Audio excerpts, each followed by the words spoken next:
Maravilhas Modernas. Eles movimentam nossas vidas. De carros a cortadores de grama, de navios a locomotivas. Eles transformaram o mundo e nos levaram à Lua. Hoje, em Maravilhas Modernas, motores.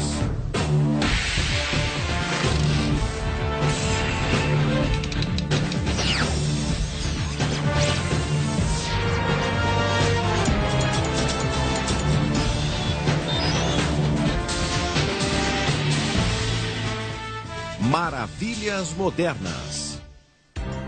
O motor é o grande símbolo da engenhosidade humana.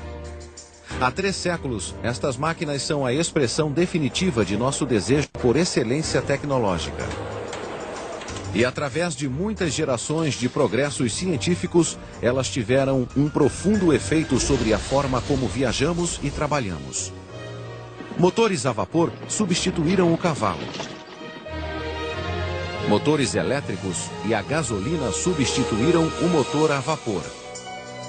Então, o motor a jato e o foguete levaram essa tecnologia a um nível mais alto. Agora, a microtecnologia está provando que menos é mais.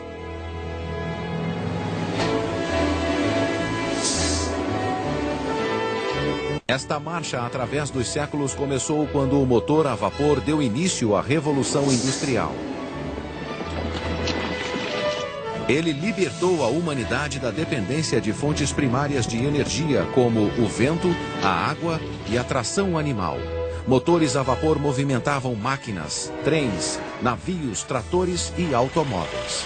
Before steam, mostly we used animals as our mode of transportation. When steam came along, of course, we could move more material faster and more reliably than we could, of course, with animals. And so that was a big transformation. People became less tied to being in small cities. They could live out in the farm and still be connected, if you will, to the cities. Em um motor de pistão a vapor, o vapor entra em um cilindro e empurra o pistão. Depois entra pela outra ponta, empurrando-o de volta. O vapor vem de uma caldeira, um recipiente com água que é aquecido pela queima de combustíveis como madeira, carvão, petróleo ou gás natural.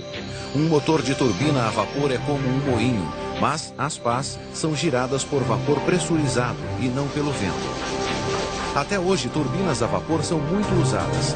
Na verdade, elas geram a maior parte da nossa eletricidade. O cientista grego Ero, da Alexandria, construiu o primeiro motor a vapor há cerca de 2000 anos. Era apenas uma bola de metal com 2 bicos, parecidos com os de uma chaleira. Quando o vapor era inserido na bola, ela girava. Ero o colocou em exibição no Serapeum, um museu de Atenas, onde entreteve visitantes por anos, embora fosse considerado apenas um brinquedo interessante. Em 1705, 2 engenheiros ingleses, Thomas Avery e Thomas Nicholman, produziram um grande motor a vapor usado para drenar minas de carvão inundadas. O motor usava um pistão que se movimentava dentro de um tubo chamado de cilindro. These early engines didn't have the gearing that could convert reciprocal motion into circular machine driving motion. That didn't happen until the 1770s when James Watt developed what is probably the most famous steam engine of the 18th century. James Watt, um professor da Universidade de Glasgow, aprimorou o motor a vapor, tornando-o mais eficiente na movimentação de máquinas. Seu regulador com bolas giratórias se expandia com o aumento da velocidade. A força centrífuga separava as bolas de ferro, fechando uma válvula e reduzindo a velocidade do motor. And as it spread out, it would control the movement of steam into the cylinder. And that was a very efficient device to keep it from revving out of control, but more importantly, to keep it in a steady, regular, uniform motion. Em 1800, havia mais de 1.500 motores a vapor funcionando na Europa e nos Estados Unidos. Além de drenar água das minas, também movimentavam máquinas nas fábricas. Britain was the first nation in the West and in the world really to become industrialized, and so much of what was going on there was built around the advent of steam power. Em 1830, navios a vapor atravessavam o Atlântico regularmente. Os primeiros navios a vapor não eram muito diferentes dos veleiros da época. Ainda possuíam mastros e velas, mas a grande diferença era a roda de pás no meio do casco. Girada por um motor a vapor, ela fornecia energia extra para o navio. Both steamboats, then later railroads, dramatically shortened the time that people could traverse long distances. The American politician John C. Calhoun often used the expression about conquering space. And basically that's what these machines did, was that they helped to conquer space. They shortened distances between two places. Isso era ainda mais verdadeiro no caso das locomotivas que cruzavam o oeste americano no século XIX. Em 1860, havia mais de 48 mil quilômetros de ferrovias nos Estados Unidos. E em 1869, foi fincado o espigão de ouro em Utah, unindo os trilhos que cortavam o país de costa a costa. A maioria dos trens americanos eram puxados pelas locomotivas 440, que possuíam 4 rodas de direção e 4 de impulso. Elas pesavam 50 toneladas. O vapor também era utilizado na agricultura. Whether you're burning straw in the field with an agricultural engine, whether you're burning wood, whether you're back east and you're burning coal, the steam engine was very adaptable and hungry for any fuel you could feed it. Isso o tornava ideal para o uso agrícola. Enormes tratores começaram a transformar as fazendas no fim do século XIX. That was an era when terms like behemoth, leviathan, some of those terms were very commonly used. Some of these engines, weighed up 10, 20 tons. Huge. Em meados do século XIX, um americano chamado George Corliss desenvolveu o motor a vapor mais importante desde James Watt. Seu novo sistema regulador permitia que o motor funcionasse com mais constância, tornando-o ideal para a indústria têxtil. Este motor Corliss operava em uma fábrica de açúcar na Califórnia em 1911. Por 67 anos, ele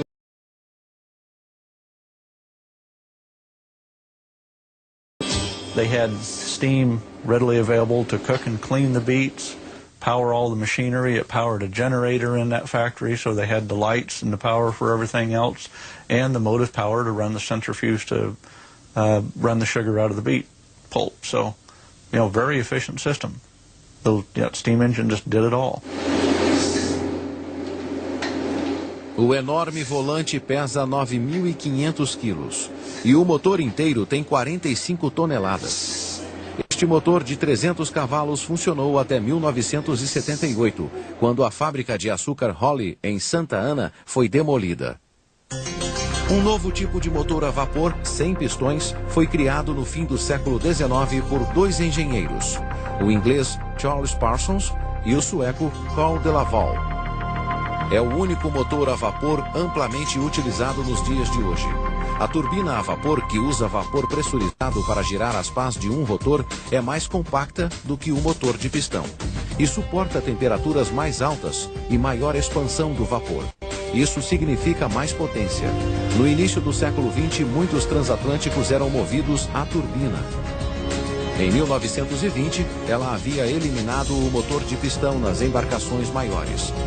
Todos os grandes navios, do Queen Mary de 1934 ao United States de 1951, eram movidos por turbinas a vapor. Hoje, os porta-aviões e submarinos da Marinha Americana possuem turbinas de vapor nuclear. A TV a que você está assistindo agora também deve funcionar graças ao vapor, já que a maioria das usinas elétricas usa turbinas, incluindo as usinas nucleares como esta. The power plant engine is indeed a steam engine, whether again the heat source is a nuclear source or a coal or natural gas. It is It is a steam engine. It's somewhat ironic that we still use a technology that was invented almost 200 years ago. The water circulates through the core, picks up the heat from the fission event, takes it to the steam generator where it flashes to steam, goes out of the steam generator into the main steam pipes, into the main turbine where it turns the turbine to make electricity. As turbinas vieram para ficar, mas os motores de pistão a vapor são coisa do passado. Eles não são fabricados nos Estados Unidos desde os anos 50.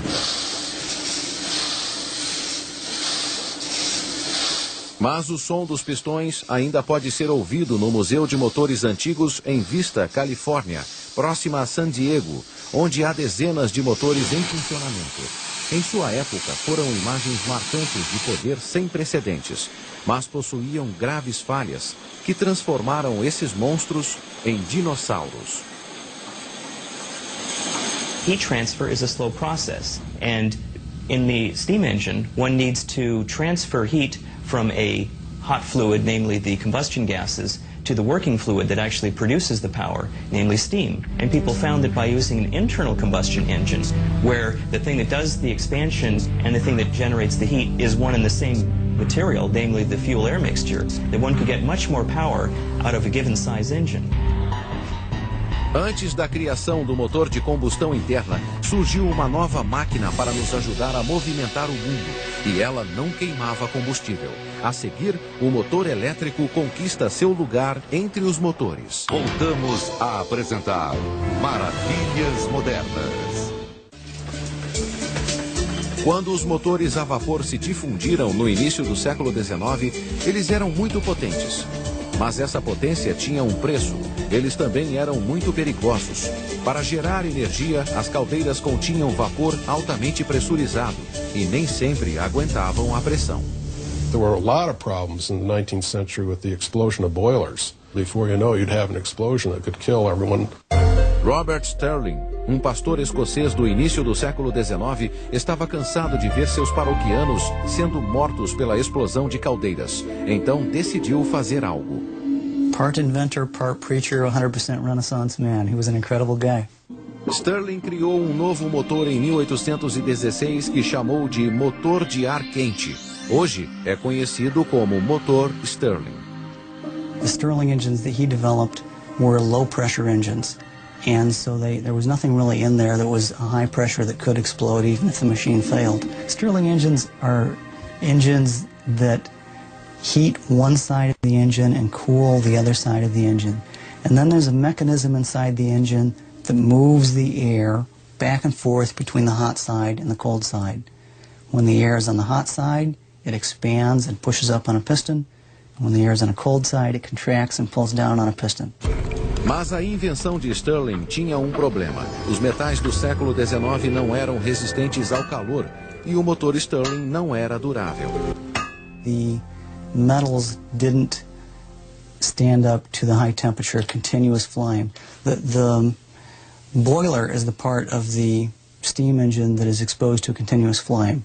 In a Stirling engine, it's the hot cylinder of the engine, so it's a different part of the engine. Mas com a metalurgia moderna, alguns acreditam que o motor Stirling pode ser viável. Brent Van Arsdell fabrica motores de demonstração que exibem as capacidades únicas da invenção de Stirling. Um deles funciona com o ar quente de uma xícara de café e, surpreendentemente, também funciona com o ar frio de uma tigela de gelo.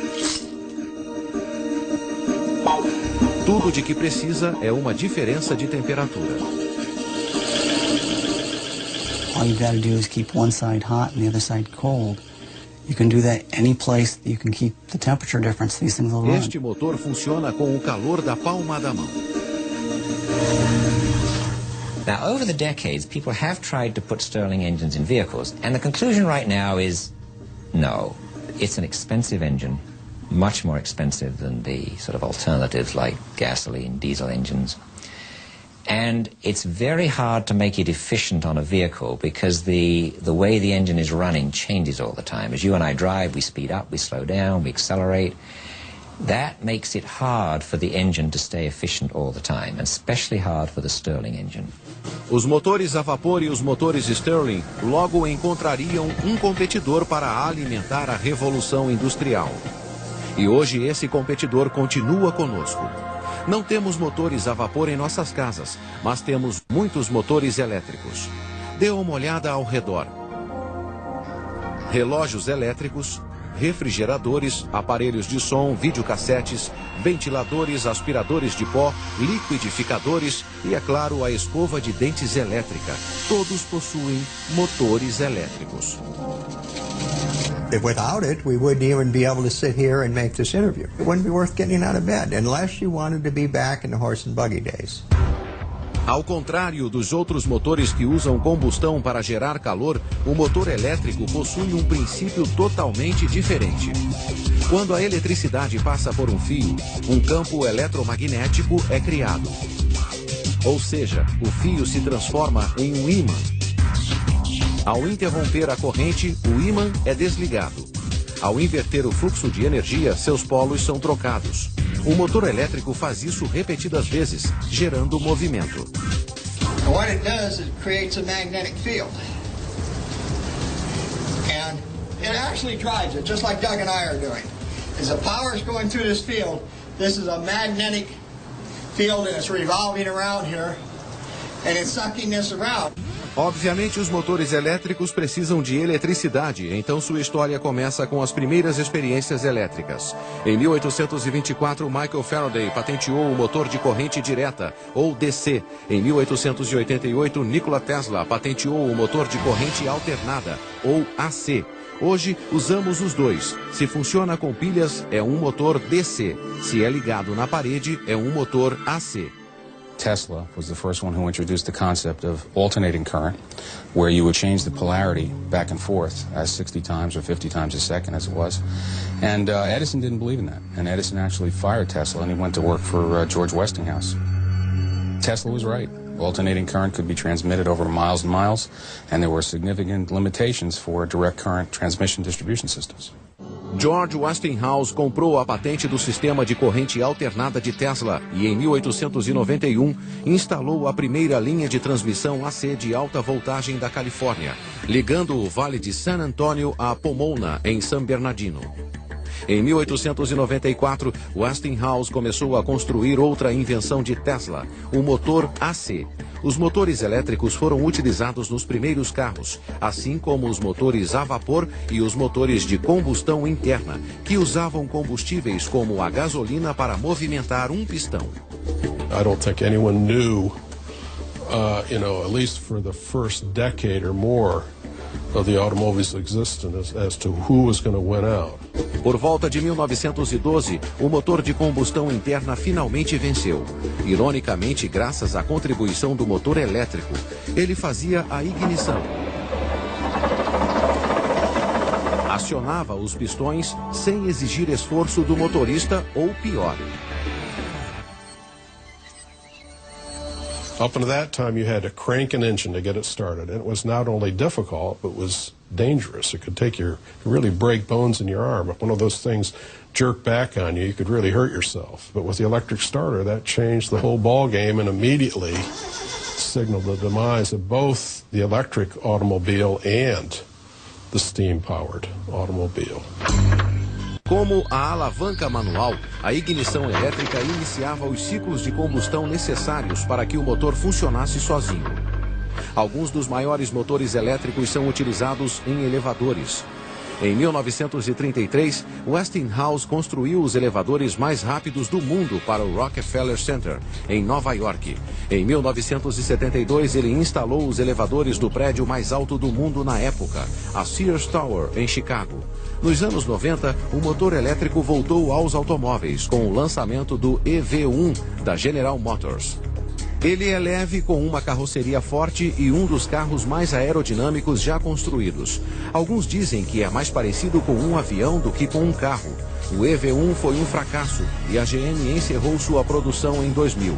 Como em todos os carros elétricos, seu problema era a falta de autonomia. If you're in a hurry to go someplace and you can only get 100 miles, have to stop 8 hours to charge, I mean, you might as well have a covered wagon. I think it's unlikely that in the next 10, 20 years, electric vehicles will compete with standard cars. Battery technology is just not good enough, and these batteries are expensive once you take them up to the scale that you need to store enough energy to drive a vehicle. Now, if they get a bit smaller, and we're willing to have a limited range, it might be that electric vehicles will be interesting, because they really would have no emissions where the car is being driven. Os carros elétricos podem não poluir a atmosfera, mas ainda há poluição no lugar em que a eletricidade é gerada, pois a maior parte dela vem de usinas que queimam combustível fóssil. Como veículos elétricos exigem baterias de autonomia limitada ou fios elétricos para se conectarem, eles são mais populares no transporte público do que no privado. Cidades como Los Angeles inauguraram seus bondes elétricos no início do século XX e algumas ainda os usam. Todos os metrôs e sistemas de trânsito rápido possuem motores elétricos. Na língua inglesa, os motores elétricos são chamados de motors, enquanto os demais são conhecidos como engines. Por que essa diferença? É um debate que pode ocupar cientistas e engenheiros por horas. Às vezes, eles o chamam de o grande debate dos motores. I don't think there's a clear answer. Technically, we use the word engine for a device that takes energy from some source, like fuel, and converts it into power that we can use to drive something. Engines versus motors. In my personal opinion, I think that an engine, when I think of engines, I think of heat engines. I'm a thermodynamicist. We talk about heat engines. There are many inconsistencies even within the industry with regard to nomenclature. The things that I would call motors as opposed to engines would be primarily things like electric motors. E como explicar os motores de popa que contêm engine? Very good question. I never said we were consistent in how we use those words. In the automotive industry, a motor is an electrical machine, an engine is an internal combustion machine. E por que Detroit é chamada de Motor City? Another very good question. A seguir, o motor de combustão interna cria uma nova indústria e o mundo fica encantado com a motorização. Maravilhas modernas. Na hora do rush, em uma cidade como Los Angeles, fica claro como o motor de combustão interna mudou o mundo. Da próxima vez em que pegar um congestionamento, pense em Etienne Renoir. Ele desenvolveu o primeiro motor de combustão interna em 1860. Como os primeiros motores a vapor, ele foi criado para drenar a água de minas de carvão. Foi um grande sucesso e cerca de 5.000 unidades foram vendidas. 16 anos depois, Nicholas Auto patenteou o primeiro motor de 4 tempos de combustão interna. Este sistema é usado em quase todos os carros modernos. Portanto, o nome automóvel é bastante adequado. We're still using that same 4-stroke cycle, and roughly our arrangement, we've got a piston in a cylinder, we've got a connecting rod, and we've got a crank as our simple mechanism for converting the up and down piston motion to rotation of a drive shaft. That's what he came up with, and we're still using that today, 150 years later. Em 1892, Rudolf Diesel patenteou o motor a diesel. Note the absence of a spark plug. Ele é similar ao motor comum, mas não possui velas de ignição. O ar é sugado quando o cilindro desce. Depois, é comprimido quando ele sobe, ficando extremamente quente. Tão quente que quando o óleo é injetado, a mistura de ar e combustível explode. A Mercedes-Benz construiu os primeiros automóveis a diesel nos anos 30. Por causa de sua força bruta e resistência, os motores a diesel são usados em caminhões e equipamentos pesados.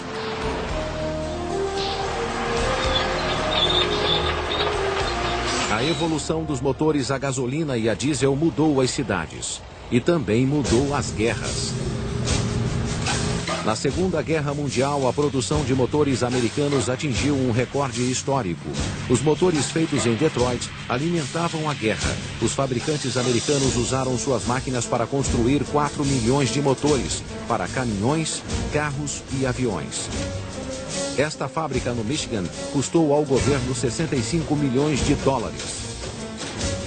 Sob a gerência de Henry Ford, ela entregou 57 mil aviões e 9 mil bombardeiros. Ford também fabricou 250 mil tanques e jipes. Since we were relying on piston engine aircraft for our fighters and bombers, the automobile industry converted its engine production facilities to producing engines for these applications, and the new car production went down to very low numbers. Até os anos 50, o objetivo da indústria era fazer motores mais potentes e baratos. Então, algo surgiu no horizonte: a poluição. E graças a ela, a tecnologia de motores precisou avançar em outra direção. Sistemas de controle de poluentes criados nos anos 60 e 70 reduziram as emissões, mas também diminuíram a potência, pois limitavam a entrada de ar. Um motor que não pode respirar livremente produz menos potência. Na vida do motor de combustão interna, a maioria dos avanços foi evolucionária, mas um deles foi revolucionário. O inventor alemão Felix Wankel projetou um motor de combustão interna radicalmente novo em 1924. Mas somente em 57 conseguiu construir o primeiro motor Wankel rotativo. Ele era completamente diferente do motor a pistão, e como girava, ao invés de subir e descer, reduzia sensivelmente a vibração. Many people over time have tried to think of a better geometry. There are some negatives to this simple piston connecting rod cylinder arrangement. Masses move up and down, and that's hard to prevent that causing vibration. But so far, with the one exception of the Wankel, nobody's invented a geometry that's got into real-world production. This roughly triangular-shaped rotor sort of moves around inside a container, but not quite symmetrically. It's off-center. And so as it rotates this triangular rotor, it creates sort of smaller volumes and larger volumes in a similar way to the piston moving up and down in a standard engine cylinder. I have a very strong attachment to the rotary engine, without any questions. Kobi Kobayakawa, recentemente aposentado, dirigiu o projeto do carro de motor rotativo RX-7 da Mazda. This is the only moving part of the rotary engine, and we don't have any intake or exhaust valve or camshaft. Basically, we have only two moving parts, two rotors. In the case of a V6 engine, the moving parts like pistons and connecting rod and valves and camshaft, maybe 50 moving parts. Em 2001, a Mazda concluiu o desenvolvimento de um novo carro com motor rotativo chamado de RX-8. Ele pode parecer pequeno, mas seu motor de 255 cavalos pode competir com motores a pistão muito maiores. Atualmente é o único motor produzido em massa que não possui pistões. Kobi conversou com Felix Wankel pouco antes da morte do inventor em 88. I have been admiring him so many years. His eye to look into Mazda rotary engine is always more like a father's eye looking at the children. He's so nice, and he was very pleased with the Mazda's the effort and the result about the rotary engine. Felix Wankel ficaria orgulhoso em saber que sua ideia radical, concebida em 1924, continua girando. A seguir, pequenos motores que fazem um ácaro parecer um monstro. É a microtecnologia, o próximo passo da evolução dos motores.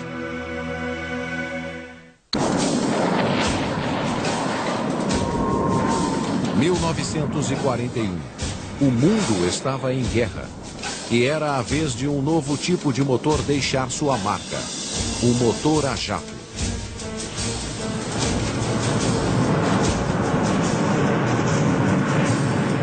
Jet engine is a gas turbine where you throw the exhaust gases fast out the back end to provide thrust, and the compressor and turbine of the gas turbine do the compressing to give you the high flow you need to throw out, and the turbine provides the work to drive the compressor, and what's left is what you use for thrust. Imagine if you're baking cookies. Imagine if you bake the cookies one at a time. You put some dough on a tray, you shove it into the oven, you wait for it to bake, and then you pull it out. That's what we do in the internal combustion engine with the reciprocating piston. We put the fuel mixture in, stop. We compress it, stop. burn it, expand it, stop, push it out, stop. It's constantly stop, start, stop, start. Whereas with the jet engine, it's basically like a continuous process. Imagine putting all your cookie dough on a conveyor belt and running it through an oven. Tudo começou há 60 anos, quando a Inglaterra e a Alemanha competiam para desenvolver o primeiro avião a jato. Em 1941, a Alemanha saiu na frente com um protótipo de caça, o AG-280. Um ano depois, os alemães tinham um caça a jato ainda melhor, o ME-262. Ele foi o primeiro avião a jato a ser produzido em massa. O primeiro jato britânico, o Gloster Meteor, de 2 motores, foi testado pela primeira vez em março de 43. Desde então evoluímos muito. A indústria Airbus está desenvolvendo o Super Jumbo. É um avião de 2 andares, 50% maior do que um Boeing 747 e capaz de transportar até 700 passageiros.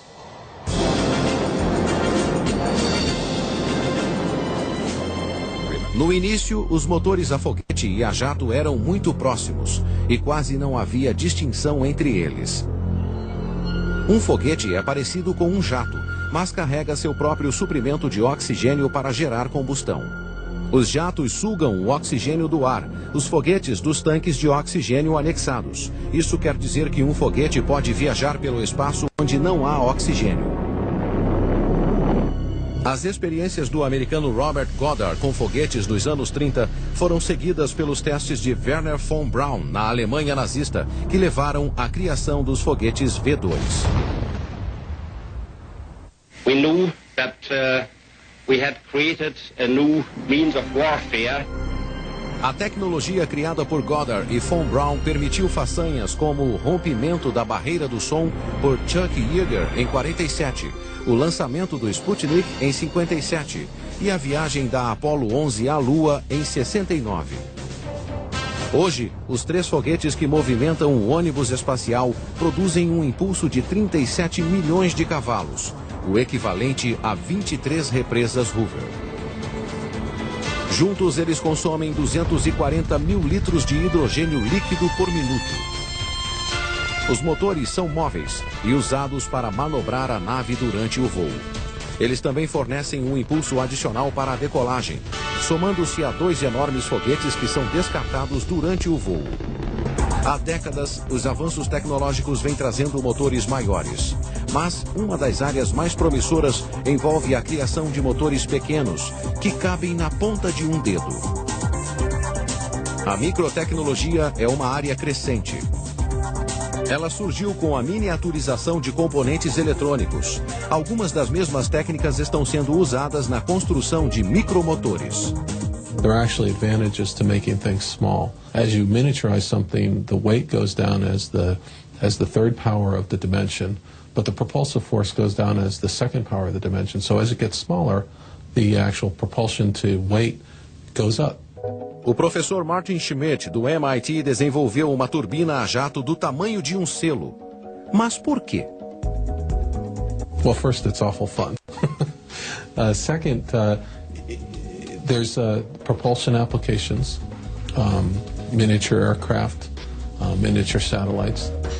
A turbina a jato do professor Schmidt funciona exatamente como as de um 747.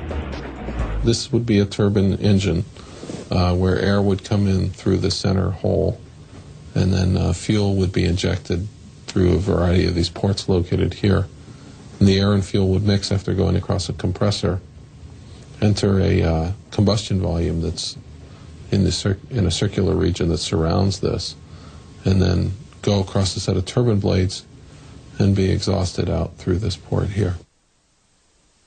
And inside of that lamination is this little disc, and that's a disc that'll spin at 1.5 million RPM. Os cientistas do MIT acreditam que este motor pode impulsionar um pequeno avião com uma envergadura de 8 centímetros. Centenas de mini-aviões a jato, baratos e descartáveis, poderiam ser usados para vigilância militar ou exploração climática. Os cientistas também esperam que esses pequenos motores sejam capazes de gerar eletricidade, podendo substituir baterias pesadas e menos eficientes em aparelhos como laptops. Alguns cientistas estão desenvolvendo conceitos de micromotores que não existem em escala maior. But again, the target device is about shirt button size, and we hope will generate about 50 milliwatts, which is enough to drive your cell phone or a personal organizer. You put a few of these together, you could drive your laptop computer. If we take a fuel air mixture, bring it into the center of a spiral heat exchanger like this, burn the fuel air mixture in the middle, and then as the combustion products go out, use those outgoing products to preheat the fuel air mixture that's coming in, you can actually get combustion under situations that otherwise the flame would extinguish. If we put devices called thermoelectric materials in these walls, we can actually use that to generate electrical power. Alguns motores de microtecnologia têm engrenagens do tamanho de um grão de pólen, com dentes do tamanho de um glóbulo vermelho. Se você quiser fazer um micromotor parecer grande, coloque-o ao lado de um nanomotor. As nanomáquinas são tão pequenas que não é possível vê-las em um microscópio. Nano means a billionth. So things that are a billionth of a meter would be nanometer, which is what is often discussed. Uma fileira de 10 átomos tem 1 nanômetro de comprimento. O conceito da nanotecnologia surgiu em 1959, quando o cientista Richard Feynman fez uma palestra lendária no Instituto de Tecnologia da Califórnia. Ela se chamava Há Bastante Espaço no Fundo. Se reduzirmos o bastante, todos os aparelhos poderão ser produzidos como réplicas perfeitas uns dos outros. Quero construir 1 bilhão de pequenas fábricas idênticas que trabalhem simultaneamente, fazendo furos, colando peças e assim por diante. The issue was making things smaller and smaller, and that he didn't see any major violations of the basic physical laws, like the laws of thermodynamics, if you made something really small. Ofereço um prêmio de $1000 ao primeiro que fizer um motor elétrico funcional com apenas 64 de polegada cúbica.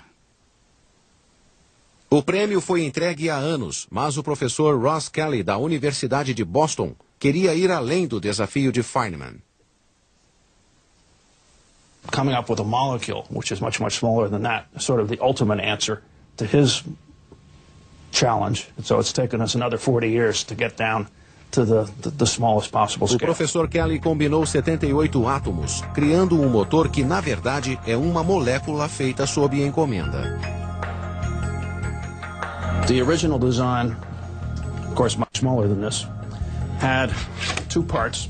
Something that was going to rotate, that looks like a gear, has 3 blades on it, and something else that was going to function like the pawl on a ratchet. And it was supposed to rotate like this. Each corner represents a carbon atom with a hydrogen atom on it. It's connected to the next corner by a bond between 2 carbon atoms. Next corner, another bond between 2 carbon atoms. And because of the laws of chemistry, one can predict how long the distances are going to be and what the geometries are going to be. Em outras palavras, embora não possa vê-lo, Kelly sabe que criou uma única molécula cujos átomos funcionam como um motor. Ele levou 4 anos para desenvolver sua molécula motor. Mas hoje, ela pode ser produzida em lotes, grandes lotes. Yeah, we had a flask with something like 10 to the 20th, approximately a billion molecular motors in it. You could make as many as you want, trillions and trillions and trillions.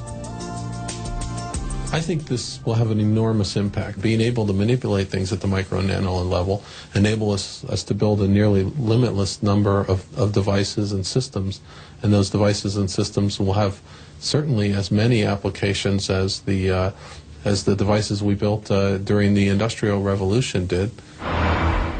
A seguir, carros que combinam o melhor de 2 mundos, híbridos que possuem motores elétricos e a gás. Híbridos, vistos por alguns como o futuro dos automóveis, eles são movidos por um motor a gasolina e um motor elétrico. Em híbridos como o Prius, lançado pela Toyota em 1997, os motores podem movimentar o carro juntos ou separados. Para reduzir as emissões, o motor elétrico é usado para levar o veículo até 24 km por hora. Então o motor a gasolina assume. Carros elétricos não produzem poluição, mas o problema é que precisam ser recarregados. Os híbridos oferecem algumas das vantagens do carro elétrico, mas você nunca precisa ligá-los na tomada. Os híbridos recarregam suas próprias baterias enquanto andam. It's actually regenerating and putting energy from the tire through the motor back into the battery pack. Com o freio regenerativo, o carro desacelera usando o motor elétrico como gerador. Isso gera resistência na corrente e carrega a bateria. Em outras palavras, ao agir como freio, o gerador elétrico cria energia, ao invés de gastá-la na forma de calor, como em um freio comum.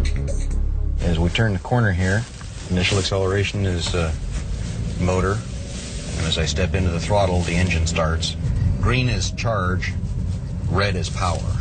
As I lift off the throttle, engine shuts off. The energy flow is from the tires through the motor back into the battery pack.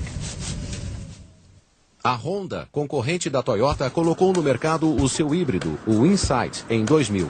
Ambos são vendidos por cerca de $20 mil. No Japão, mais de 34 mil híbridos foram vendidos desde 1997. They're more expensive because you've got a battery and a motor to add to the engine that you're already paying for.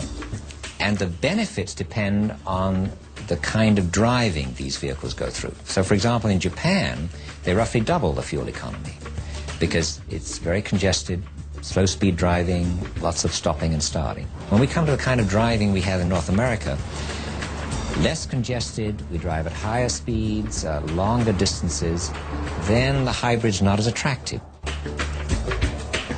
Os trens usam o conceito híbrido há anos. As locomotivas a diesel são, na verdade, híbridos elétricos, com um poderoso motor a diesel gerando eletricidade para os motores que giram as rodas. Mas os híbridos não são a única esperança para o futuro dos automóveis. Há também o hidrogênio. Em 2000, a BMW lançou o primeiro carro de linha movido a hidrogênio ou gasolina. Trocar o combustível por hidrogênio é como desligar a poluição. A única coisa que sai pelo escapamento é vapor d'água. Mas o hidrogênio tem um preço. Critical question is then, all right, if you want hydrogen, where do you get it from? Well, the most economic way now is to make hydrogen from natural gas. Natural gas has got carbon in it, so in producing hydrogen, we release the carbon into the atmosphere. That doesn't really help with the greenhouse gas problem. If we made hydrogen from nuclear power or perhaps solar energy, maybe we could find an economic way to do that would let us produce hydrogen without releasing any carbon dioxide. Dos motores a vapor aos motores não poluentes. Do pistão à turbina, a história da tecnologia dos motores é uma jornada compensadora. Uma viagem através do panteão das maiores conquistas do homem. Desde que Aero construiu o primeiro motor a vapor na Grécia Antiga, o fascínio humano pelos motores só tem aumentado. I did it because I thought it would be neat, mostly, and I wasn't terribly worried about applications. Sem dúvida, este fascínio nos manterá conectados ao futuro e alimentará nossa habilidade de mudar o mundo, sempre inventando novos tipos de motores, mesmo que não saibamos ao certo para que servem.